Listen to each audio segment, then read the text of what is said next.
Hi, everyone. Welcome to our very first Heads of X, Heads of Product conference. Thank you so much for joining us today. My name is Anna, and we are Epic Events, the organizer of today's event. Epic Events produces premier events at the nexus of technology, startups, and investors, specializing in frontier tech and bleeding edge technologies like AR, AI, and blockchain. Our mission at Epic Events is to ignite ideas and expose technologies that will underpin future society. Heads of X is our new global technology conference series, bringing top minds and highly sought after industry leaders across a wide array of subject matter expertise. Other events in our series include Heads of Engineering, Design, Data Science, Digital Marketing, Sales, Operations, and People. Today, we kick off with Heads of Product, the most exciting product management conference to bring together top practitioners of product who will condense their most impactful insights into bite-sized keynote presentations and a panel. Our schedule is broken down into 3 segments and an exclusive VIP networking session. All right, our next speaker is Ken Sendy from University of Berkeley.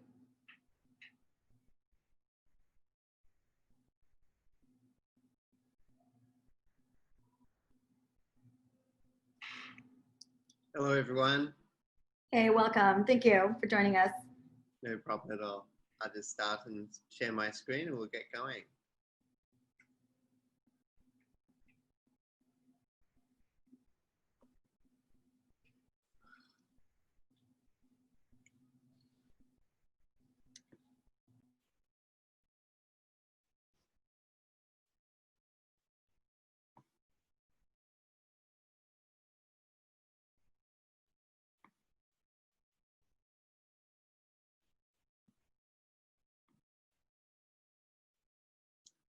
Okay, then. Great to be here. Actually, right now, the version that we see is it has the next slide.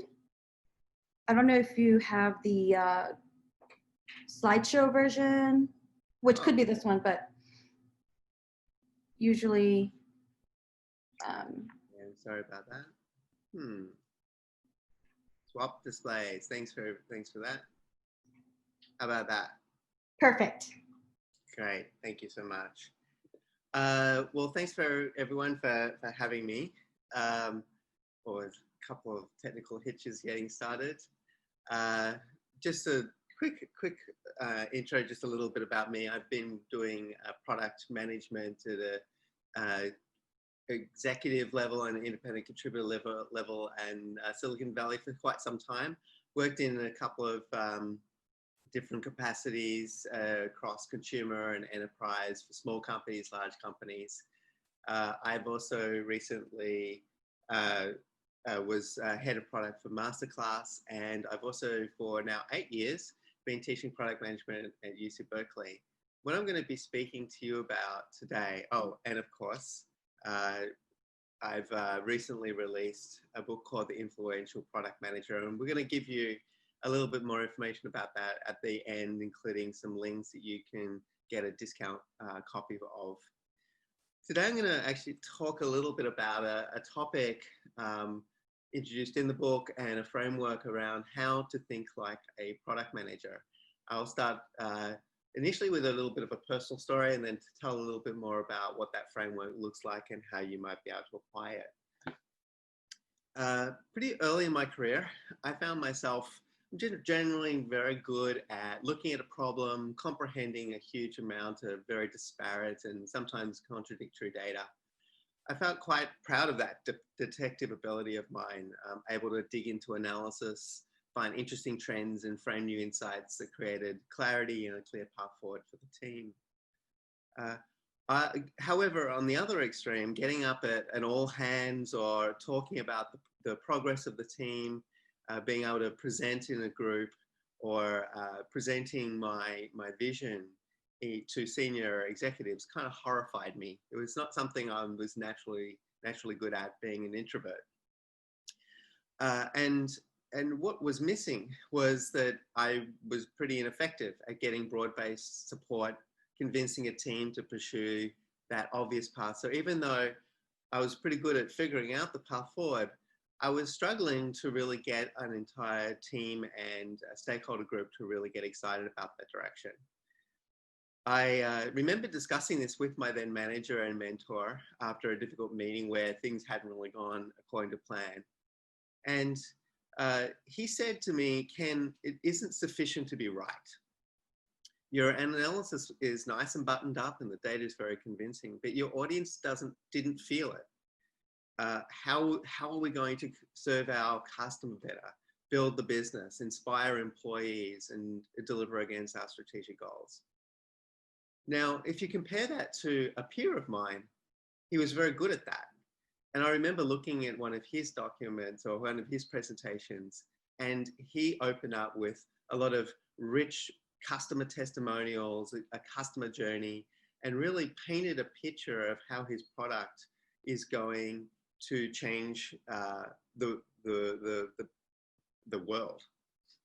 And I complimented him on that presentation. I remember him saying, oh yeah, the first few pages where he basically covered that, if nothing convinces my audience that this is something to invest in, nothing will. And so I remember quite distinctly realizing that I was quite a natural analyst, whereas he was clearly evangelist, and that maybe I was missing something in my my product management approaches. So we all have our inherent way we approach our work, our go-to strengths. Some of us like to think big and better scant on details. Others like to go very deep in data like I did. And others still in a heartfelt desire to be constructive tend to push on assumptions, poke holes, and generally criticize. The danger is, as I faced, if we only play to our strengths, or worse, perhaps if we're only playing to the strengths of those around us, we're potentially leaving something exposed in our approach to product management. Maybe there's something that we're missing in what we're actually how we're being effective. So I've done some research and put together a framework that's going to help you, the product managers, think about all of the different kinds of mindsets you might need to employ to be effective in your role. And I'm going to introduce those today. So to start with, just imagine there's a simple axis.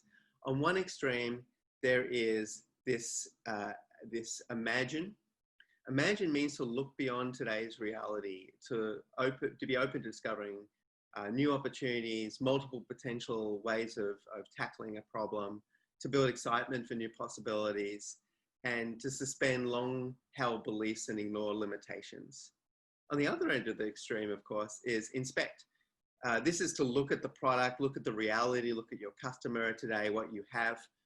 It's to look at the data you have to build an understanding of your customer, their behavior, and discover insights. It's to assess product performance, evaluate new opportunities, and uncover risks and issues. On one end, you can imagine very expansive sort of mindset, thinking about the future.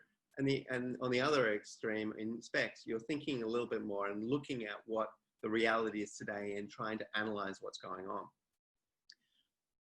If you cross that over with another axis, on one extreme, you have this divergent thinking. This is engaging in divergent thinking to broaden your perspective, brainstorm, discover, share data, explore parallel paths, and make sure you're not adopting any particular approach prematurely. However, to be effective as product managers, we also need to know when it's important to focus. Focus is, and converge our thinking. Focus is essential, particularly when we've decided to prioritize a particular path. It allows us to challenge assumptions, mitigate risks, strengthen and deepen understanding in our plan, and of course, to build momentum by building broad-based support. So if you imagine that axis, you now have 4 quadrants, which neatly describe a particular mindset that that a product manager needs to think about and approach their work with. In the imagine divergent thinking, you have the explorer mindset. The explorer mindset's about imagining possibilities, seeking out and embracing and being open to new ideas. Even at first, those ideas might be actually distracting. We all have lots of stakeholders which will give us lots of ideas about how they think that we should be improving our product. In the explorer mode, you'll look and set context around the business and customer needs and really try to tap into that very powerful ideation and exploration mindset of your teams. In this sort of mindset, you might be very specific around what your target customer is and their needs, and to try to actually get ideas to actually address those. You'll canvas very broadly for opportunities and ideas, looking at competitors, looking at brainstorming within a team, looking at senior and junior members. And you'll do things such as prototyping multiple solutions and really gathering feedback. So you're suspending locking in on any particular solution too early. In the Divergent Inspect, that's the Analyst. This is where you really go hunting to understand new data and insights, like I was as a detective. You know what you're looking to affect. You're thinking about the numbers that you're trying to drive, and you're really analyzing and cutting and dicing that data. You're trying to do your own and participate in research, often in collaboration with other teams. You don't just focus on solutions, but you get to know your customer as people, observe their problems, which are potentially new opportunities, and really understand both the qualitative and quantitative data that you have at your hand. And then, of course, you'll drive insight from that and be able to bring that back into the organization. So essentially, you'll need to do things such as making sure that you've got quantitative performance metrics for your product, and really tracking those and understanding the underlying behaviors. And importantly, as a product manager, you will need to become your own analyst, being able to self-service and really understand and dice and slice that data so you can quickly find insights. So you're not outsourcing that to others. The next quadrant, the Convergent Inspect quadrant, is really about that challenger mindset where you're trying to identify and mitigate risk by focusing on what is working and what is not working in your product, and try to uncover assumptions that may be hidden that you need to actually go and address. Now, there's a subtle psychology change when you restate your ideas or your direction in terms of a hypothesis. It allows you to focus on the problem and not your personal feelings to it. You can detach yourself. It makes you err on the side of smaller iterations and validate consistently. When you deploy your challenger mindset, you can ask the hard questions and eliminate less promising paths. You can embrace those dissenting voices, and we all have them in our organizations, and try to seek out and understand what they might be seeing that you might be missing. And of course, we go and talk to unhappy customers as well as happy customers to understand what problems might be in our product. This is important to be able to really uncover those assumptions and minimize risk, not because you want to basically stop your product or slow it down, but to actually make it stronger. It's so important to be able to really get into what are those assumptions that are going to undermine you in the future, and really address those through constructive conflict with others, and through challenging yourself about where you might be wrong. And importantly, in the challenger mindset, you also got to know when to say no to adding and addressing or tackling more features or more problems, so you can actually really focus your organization on what really matters. And then the final mindset is the evangelist mindset. And this is what I was missing in my story before. This is where you focus and motivate and build broad-based support for a particular path with your stakeholders and your team. This can be a hard one for product managers. It requires constant over-communication, education on the desired outcomes and the product path that you're painting. And sometimes you've even got to educate about your own role and how you're impacting the organization. It's about bringing infectious optimism to work and enthusiasm while still being realistic, and allowing yourself to lose ownership to your team and celebrating their achievements over your own. This is where you communicate with your stakeholders proactively and regularly. You're always trying to set that context and really get your team excited about what focus problem that they're going to tackle. And it's about carefully managing that cross-functional collaboration before, throughout, and immediately your development and launch. This is where you can get a lot of momentum for your product. And you'll notice that these mindsets can be quite contradictory.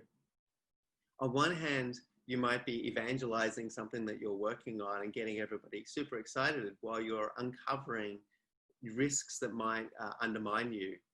Or in the analyst mindset, maybe you're digging into understanding customer data and trying to figure out what optimizations you should be making to the product, while in the explorer mindset, talking to customers and talking to stakeholders about new possibilities entirely. And I find that product managers will flip between these mindsets, sometimes even in a day. But if you understand this framework, it gets a lot easier to be able to deliberately move between those whenever needed. I will say that the mindset is not just following through the product lifecycle, where you'll maybe start with an explorer, analyst, and move through to evangelist. It's much more about jumping around than that. I find this is across different levels of product maturity. It's important to compensate for your stakeholder comfort zone. So if you've got a strong leader who's very visionary and tends to operate more in the evangelist mode, it's important to balance them out and ground their ideas in reality. And of course, it's important to understand your comfort zone, just as I did, and deliberately look to build expertise in the other mindsets. And that's my presentation for today. Thank you. Here's some links to the Influential Product Manager with the discounts. We'll drop these in the chat. Thank you. Yes, definitely. Thank you so much. We are running late, so we will skip questions. Apologies. Thank you so much, Ken. No problem. All right, guys. So that leads us to, if you signed up for a VIP ticket, if you hold a VIP ticket, we have 15 minutes of a break, and then we will actually be going into another Zoom session. It's separate and different from this one. But if you do not have a VIP ticket, this is the end of your event. Thank you so much for joining us. We really appreciate you being here with us this whole day. And yeah, if you have any questions, please reach out to us. We will be sending out a survey in the next 24 hours. Look for it.